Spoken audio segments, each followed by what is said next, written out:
Vande Mataram coaching के YouTube channel पर आपका स्वागत है मेरे दोस्तों। सैनिक स्कूल एंट्रेंस एग्जाम से संबंधित जो पेपर की बात कल हमने की थी 2022 के पेपर, जो पुराने 5 साल के पेपर हैं उन पे हम काम कर रहे हैं। और उसमें पहले मैंने रीजनिंग लेने का काम किया है। भाई पहले अपन रीजनिंग कर लेते फिर मैथ्स करते हैं। और रीजनिंग में हमने कल 2022 के पेपर में कल स्टार्टिंग की थी और कुछ क्वेश्चन कल प्रयास किए थे करने के, और उसी से आगे जो है क्वेश्चन करने का प्रयास कर रहे हैं मेरे दोस्तों।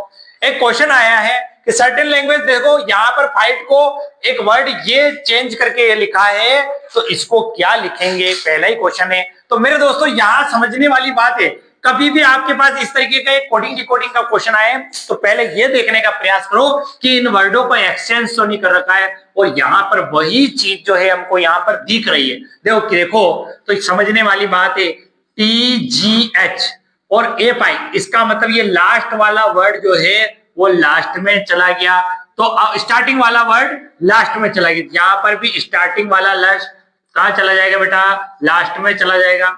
स्टार्टिंग वाला एपाई कहाँ चला गया, लास्ट में चला गया। तो यहाँ पर भी स्टार्टिंग वाला कहाँ चला जाएगा, लास्ट में चला जाएगा। उससे पहले बात करें GHT, अब देखो ये G तीसरा वर्ड था, यहाँ इसको सेकंड पे ले आए। और ये देखो ये लास्ट वर्ड T था, तो अपने भी लास्ट वर्ड T यहां से यहां आया फर्स्ट पे, तो अपन भी R को फर्स्ट पे ले आएंगे। कोई दिक्कत इसमें? अब देखो मेरे दोस्तों यहाँ पर इसने H को क्या किया, यहाँ पर सेकंड लास्ट था लेकिन H को इसने क्या किया, थर्ड पे ले गया। तो यहाँ पर भी अपन थर्ड पे ले जाते हैं E को, और P को जो है यहाँ कर देते हैं। बोलो समझ में आएगी नहीं? यहाँ पर कुछ भी परिवर्तन ज्यादा कुछ नहीं है, इधर उधर एक्सचेंज कर रखा है, लेकिन ऑप्शन चारों एक जैसे लगते हैं, केवल एक इधर उधर होता है। ये ध्यान रखना है, कंफ्यूजन नहीं होता है। और जल्दबाजी में बहुत सी बात, छोटे छोटे क्वेश्चन हम गलत कर देते हैं। कुछ नहीं करना, ए पाई था, ए पाई यहाँ लिखा हुआ है तो हम भी पीए को यहाँ लिख लिया।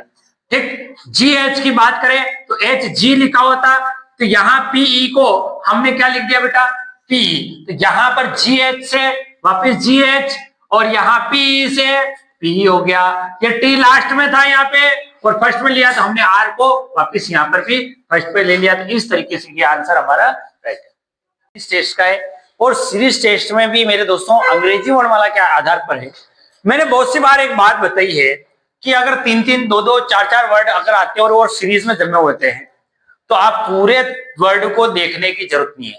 इसका फर्स्ट उठाओ, इसका फर्स्ट उठाओ, इसका फर्स्ट, इनमें तुलना करो। इसका सेकंड, इसका सेकंड, इसका सेकंड, उसमें तुलना करो। कभी भी आप इस पूरे को इस पूरे से तुलना करोगे, गलत होने की संभावना है। यहां पर देखो P के बाद Q आ गया, Q के बाद R आ गया, तो R के बाद क्या आएगा, S, और S के बाद वास्तव में क्या आता है, T। यहां पर देखो U के बाद V आया, V के बाद W के बाद क्या आएगा बेटा, X, और X के बाद वैसे ही क्या आता है, Y आ गया। यहां पर समझो E के बाद F के बाद G, और G के बाद वैसे क्या आ जाएगा बेटा, H, और H के बाद क्या आता है। तो आंसर क्या है, SXH, ये इसका सटीक आंसर है। यहाँ पर ब्लड रिलेशन का एक क्वेश्चन आया है, और ये क्वेश्चन बड़ा इंपॉर्टेंट क्वेश्चन है और थोड़ा सा हार्ड क्वेश्चन जैसा है, लेकिन हार्ड कुछ भी नहीं है, बहुत सिंपल है।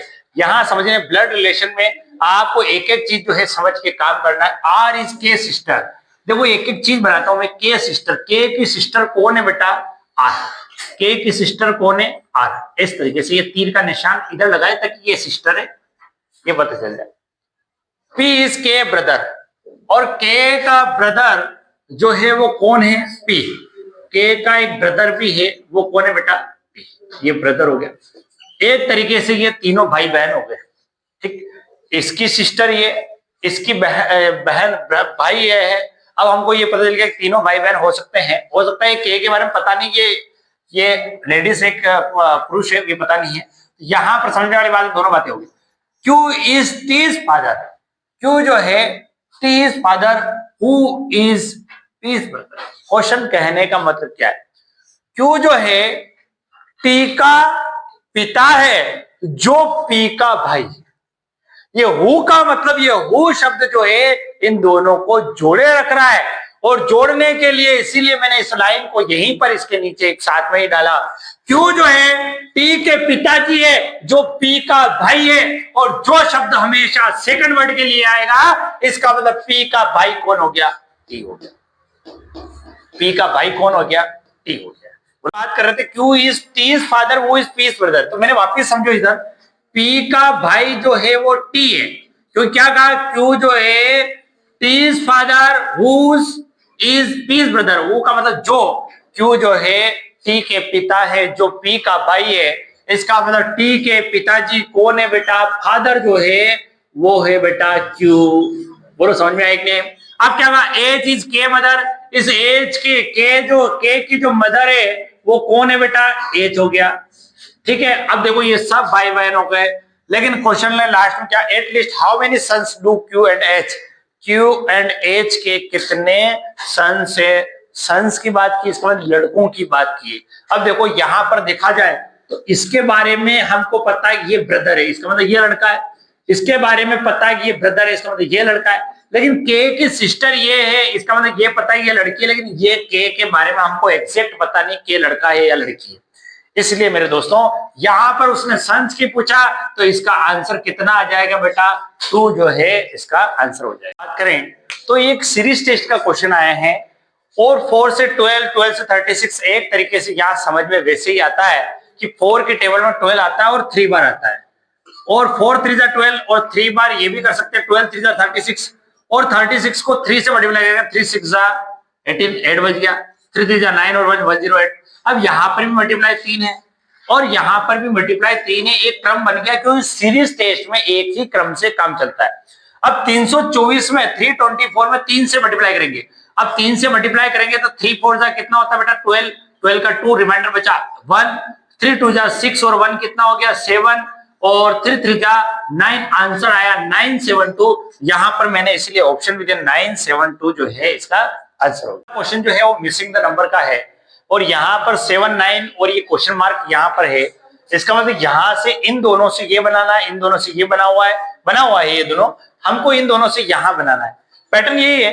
अब अपने को ये पता करना है कि यार 10 और 15 से ये 7 कैसे आए, तो उसके लिए हम देखें इनको मल्टीप्लाई करके, प्लस करके, माइनस करके, इस तरीके से देंगे। तो पहले अगर देखें तो बड़ी संख्या से छोटी संख्या, इसका मतलब माइनस ही हो रही होगी। अब 15 में से 10 माइनस गए, 15 में से 10 गए, तो हमको पता है कितना आता है बेटा 5 आता है। अब लेकिन ये 7 है तो +2 करेंगे तो आंसर कितना आ सकता है 7। आगे भी चेक कर लेते क्या क्रम बैठ रहा है। 45 में से 39 गए तो कितना बता है 6, और यहाँ +2 किया, यहाँ 3 हो सकता है 9 हो गया। ठीक, अब 49 और 56 यहाँ माइनस करें बेटा तो कितना आता बेटा, 56 में से 49 गए तो कितना आता 7। अब यहाँ 2 प्लस किया या 3 प्लस किया, तो यहाँ 7 के लिए यहाँ पे 4 प्लस करेंगे, 7 4 कितना हो गया 11। तो यहाँ पर आंसर इसका 11 हो सकता है, ऑप्शन में इसका आंसर 11 है। क्वेश्चन जो है एक तरीके से हमारा वेन डायग्राम पे क्वेश्चन है, और वेन डायग्राम में एक तरीके से ये लॉजिकल वेन डायग्राम, तार्किक वेन आरेख, इसको हिंदी बोलते हैं तार्किक, यहाँ तर्क द्वारा अपने को वेन आरेख देखना है कौन सा वेन आरेख सही है। जैसे कि टेबल चेयर और फर्नीचर, टेबल चेयर फर्नीचर। अब आपको बताएं कि टेबल के अंदर चेयर, चेयर के अंदर फर्नीचर, फर्नीचर के अंदर टेबल, टेबल के अंदर चेयर, ऐसा होगा नहीं। अब यहाँ देखो एक ऑप्शन तो वैसे देखते पता चला, यहाँ एक पूरा, फिर उसके अंदर 3, इतनी बातें तो लिखी हुई नहीं है, तो वैसे गलत है।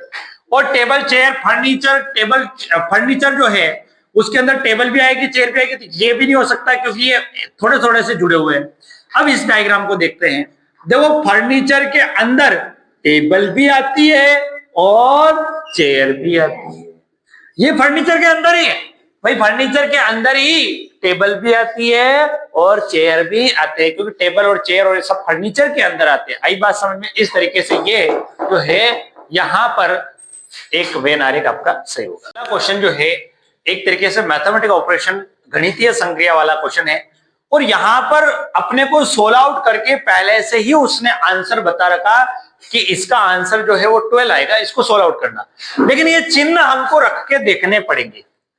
अब कोई कहे साहब हमको कैसे पता चलेगा कौन सा ऑप्शन है, अब हमको रख के देखने पड़ेगी कि यहाँ सोल्व आउट करने के बाद इसका आंसर 12। अब पहला ऑप्शन हम रखेंगे कैसे मेरे दोस्तों, जैसे 7 7 2 और 1 ये रख दिया हमने। स्टार की जगह सबसे पहले मल्टीप्लाई यहाँ रखा, फिर डिवाइड रखा और फिर माइनस रखा। अब सबसे पहले बोडमास नियम कहता है डिवाइड करो, 2 में 7 से डिवाइड जाता ही नहीं है, तो यहाँ पर 7/2 एक तरीके से आ रहा है, और मल्टीप्लाई में 7 -2, तो ये 7 7 जा 49 2 एक तरीके से यह आंसर बैठ ही नहीं सकता, 12 आंसर यहाँ नहीं बैठ रहा पहले ऑप्शन से। दूसरे ऑप्शन की बात करूं 7 7 2 और 1, तो यहाँ वही वाली बात है 12 आंसर लाना प्लस यहाँ प्लस लिखूं या माइनस लिखूं या मल्टीप्लाई लिखूं। अब देखो हमको पता है कि सबसे पहले अपन बोर्ड मास ने मल्टीप्लाई करना, लेकिन इसको प्लस भी कर सकते हैं। 7 और 7 14 हो गया, 2 1 जा 2, 14 में से 2 गया 12। इसका मतलब इस सेकंड वाले ऑप्शन से जो है हमारा 12 आंसर आ रहा है, तो बी ऑप्शन जो है हमारा यहाँ पर राइट होगा। प्लस माइनस और मल्टीप्लाई का इन चिन्हों का इनका प्रयोग करके अपन काम कर सकते हैं। क्वेश्चन की बात करें, if 35 out of 70 people are diabetic, which figure will depict the diabetic group? इसका मतलब यहाँ कहने का मतलब ये है कि 35 जो है और 70 पुरुषों में 35 जो है जिनको डायबिटिक है, तो अपने को यहाँ पर निकालना है कि भाई कौन से डायग्राम से अपन शो कर सकते हैं। तो देखो मेरे दोस्तों, 35 आउट ऑफ 70 इसका मतलब ये हाफ है, तो एक तरीके से 1/2 हो रहा है। और 1/2 वाला डायग्राम देखो अगर देखें तो ये 1/2 नहीं हो रहा है, ये 3/4 हो रहा है। और यहां पर अगर समझे ये भी नहीं हो सकता, ये भी नहीं हो सकता, हाफ कौन सा डायग्राम दिख रहा है आपको? ये वाला डायग्राम जो है आपको हाफ दिख रहा है, तो यहाँ ए ऑप्शन जो है ये वाला आपका सही आंसर होगा। एक्शन टेस्ट का एक क्वेश्चन आया 2022 के पेपर में, और यहां पर एंगल चलने की बात हुई है। Surabhi is facing east, she turned 90 degree in the clockwise direction and moved 2 kilometer. Then she turned 145 degree in clockwise direction and moved 1 kilometer. Which direction is facing now? Last में उसका चेहरा बताना है, किधर है उसका मुंह। तो मेरे दोस्तों यहाँ समझिए, सुरभि फेसिंग ईस्ट, ईस्ट की तरफ जो है सुरभि का चेहरा या ईस्ट की तरफ जा रही है। एक ही बात है, भले आप उसको भेजो या उसको खड़ा भी रखो एक जगह तो भी वो वहां से घूमेगी। अब 90 डिग्री क्लॉकवाइज, क्लॉकवाइज होता है एक तरीके से ये दक्षिणावर्त जिसको बोलते हैं, और वो 90 डिग्री घूमी तो वो इधर घूम गई। एंड मूव 2 किलोमीटर, इसका मतलब क्लॉकवाइज जो चली है और उसमें कितनी चली बेटा? 2 किलोमीटर। कितनी चली बेटा? 2 किलोमीटर। यहां समझे वापिस, देखो Surabhi is facing east, she turn 90 degree in the clockwise direction and move 2 kilometer. Then she turn 145 degree in clockwise and direction and move 1 kilometer. अब फिर वो वापिस जो है 145 डिग्री चली है, तो 145 डिग्री चलेगी, 145 डिग्री जो चलेगी, इसका मतलब यहां से 145 डिग्री चलना और क्लॉकवाइज चलना है। अब व्यक्ति यूं जा रहा है और वापस यूं आता है तो 90 डिग्री जाता है। लेकिन मेरे दोस्तों यहां पर समझने वाली बात है, अगर बात करें इस तरीके से डायरेक्शन होती है, ठीक। अब व्यक्ति अगर यहां से पहले अगर इस पूरे को देखूं मैं, तो वो यहां थी सुरभि, इस डायग्राम को देखे आप, सुरभि यहां गई, यहां से वापस 90 डिग्री घूम गई, इसके बाद यहां आ गई। अब उसको 145 डिग्री चलना है, तो 145 डिग्री क्लॉकवाइज चलना है, इधर चलना है, तो 90 डिग्री वापस ये आ गई। अब उसको और भी चलना है, लेकिन 90 और चलती तो यहां आ जाती 145 डिग्री, इसका मतलब यहां कहीं वो है। तो ये डायरेक्शन जो है एक तरीके से हमारी कहलाती मेरे दोस्तों नॉर्थ वेस्ट। क्या कहलाती बेटा? North west. तो इसका आंसर क्या आ जाएगा बेटा? नॉर्थ वेस्ट जो है इसका आंसर आ जाएगा। वापिस समझेंगे इस क्वेश्चन को, एक बार और समझने का प्रयास करेंगे। इसको छोड़ो, आप इसको डायरेक्ट इसको देखो बेटा। सबसे पहले सुरभि यहाँ है, इसका मुंह जो है ईस्ट की तरफ है। अब वो किलोमीटर की बात जो है, वो किलोमीटर की बात है, आपको नहीं देखने, उससे कोई लेना देना ही नहीं निकल रहा है यहाँ पे, क्योंकि वैसे ही एंगल परिवर्तन हो रहा। सबसे पहले वो उसका मुंह इधर है, मान लो इधर है, 90 डिग्री घूमी क्लॉकवाइज, तो 90 डिग्री यहां घूम गई डायरेक्ट। यहां से वापिस 145 जाना, तो 90 तो ये चली गई, और 90 और जाएगी तो इधर जाएगी, लेकिन 90 से पहले जाना, इसका मतलब यहीं कहीं बीच में है। अब ये कौन सी दिशा है? एक तरीके इन दोनों की, ये है आपका नॉर्थ और ये आपका वेस्ट है, तो दोनों के बीच की दिशा कौन सी होगी बेटा? नॉर्थ वेस्ट इसका आंसर हो गया। क्वेश्चन जो आया है एक तरीके से रैंकिंग टेस्ट में तुलनात्मक क्रम परीक्षण जो है, यहाँ बड़े छोटे की बात हुई, कौन बड़ा है कौन छोटा है, इस तरह की तुलना करनी है। और तुलना भी ए बी और सी और डी के अंदर करनी है। जैसे ABCD 4 बिल्डिंग जो है यहाँ पे है, और उन बिल्डिंग के नामों में सबसे लोवेस्ट कौन है, अब कौन है, ऊपर कौन है ना। रेजिडेंशियल कॉम्प्लेक्स है 4 बिल्डिंग, 4 बिल्डिंगों के बारे में बताना है कि सबसे ज्यादा हाइट किसकी है, कम किसकी है। तो क्वेश्चन के अनुसार काम करेंगे। D is less than only B, D जो है लेस देन B, इसका मतलब B से छोटा है। कौन? D, D is less than only B, D जो है केवल B से छोटा है। समझ गए? इसका मतलब जो इससे छोटा है, इसके अलावा A और B की बात करें तो ये दोनों इससे छोटे होंगे। क्यों? पहली बात हो गई D is less than only B, भाई D जो है केवल बी से छोटा है, इसका मतलब ए बी से बड़ा है, इसका मतलब ये सॉरी बी और सी से बड़ा है। सी बी तो आ गया है, सी और एक और कौन बच गया अपना ए, सी और ए से बड़ा है। भाई बी से तो छोटा है लेकिन सी और ए से बड़ा है, ऐसी बात जो है यहीं पर तय हो गई, क्योंकि D is less than only B. D जो है केवल बी से छोटा है लेकिन सी और ए से बड़ा है। Height of A is less than D. अरे भाई यहां क्या बात हो, height of A is less than D. अब डी ए जो है वैसे ही पता चल रहा था डी से कौन सा छोटा छोटा है यहाँ पे, लेकिन and D and C, A is less than D and C. अब सी से भी छोटा है, यहां पर ये बात होगी। तो यहां पर who among them was the lowest height, तो लोवेस्ट हाइट किसकी आंसर आया बेटा, ए का जो है यहाँ पे लोवेस्ट हाइट है। करें तो यहां पर एक आकृति दी हुई है अपने को, और उसमें यह कहा गया कि इन चारों ऑप्शन में ढूंढ के बताना कि ये कहां पर है। अब देखो पहले ऑप्शन में तो हो नहीं सकती है, यहां पर इसकी बात करें तो यहां भी नहीं दिख रही ऐसी कोई आकृति। यहां देखें तो क्रॉस में बीच में लाइन नहीं है। अगर देखा जाए तो यहां पर ये 100% यही आकृति यहां पर दिख रही है, इस तरीके से जहां जहां मैं पेन घुमा रहा हूं एक तरीके से वही आकृति जो है यहां दिख रही है। तो इसका आंसर ये बी वाला ऑप्शन जो है एग्जैक्ट जो है उसका राइट आंसर होगा। यहां पर जो है बात करें तो एक तरीके से एनोलॉजी टाइप का एक क्वेश्चन है, पैर बनाना है। ऑस्ट्रिया, ऑस्ट्रिया की जो कैपिटल है उसकी बात करें तो वियना है। अब यहां पर उसने कहा कि इसी प्रकार से इधर आपकी कंट्री और यहां पर आपको यहां कैपिटल देखनी, तो इजिप्ट की कैपिटल क्योरो नहीं है, जर्मनी की लंदन नहीं है, यूएसए की ओराल्डो नहीं है, लेकिन ऑस्ट्रेलिया की सिडनी है। बिल्कुल है, ऑस्ट्रेलिया की जो राजधानी है वो क्या बेटा, सिडनी है। तो यहाँ डी ऑप्शन हमारा उसी के जैसा है जैसा हमने ऑस्ट्रेलिया के लिए वियना राजधानी जो है बताई गई है।